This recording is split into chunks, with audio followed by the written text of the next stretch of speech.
د نیوز پریس چینل لیدونکو السلام علیکم. ستړي مشئ پام وکړئ تازه لاندو مهمو خبرونو ته.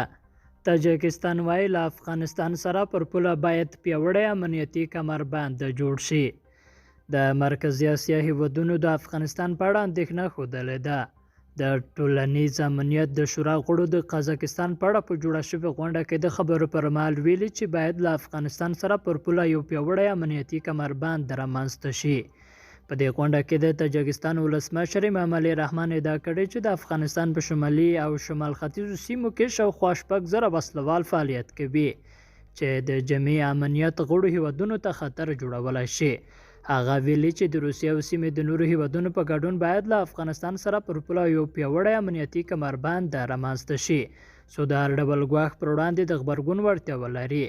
امام علي داسې مهال د پیاوړي امنیتي کمربند خبر ورکوي چې همدا اوس هم سلګونه روسي او تاجکستاني سرتیري له افغانستان سره پر پوله په روسي نظامي اډو کې فعالیت کوي او وایي د خپل امنیت د تامین لپاره به هڅه کوي.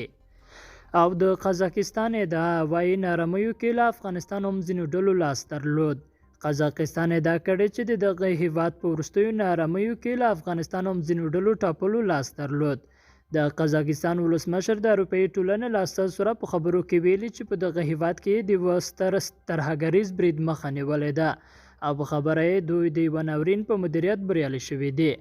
قاسم توقیاف وایي چې په دې ناندریو کې د منځنۍ اسیا د هیوادونو او افغانستان ځینو کړیو لاس درلود او په خبره یې له همدې امله یې په دغه هیواد کې د ترهګرۍ ضد عملیات پیل کړي دي. توقیف د ځای ادعا په اړه د افغانستان نوي حکومت غبرګون نه دی ښودلی، خو تر دې وړاندې ویلي وو چې په قزاقستان کې له سوله ییزې لارې د ناندریو د ختمېدو غوښتونکي دي. لیدونکو له ملتیا مننه، لا مو مل شه.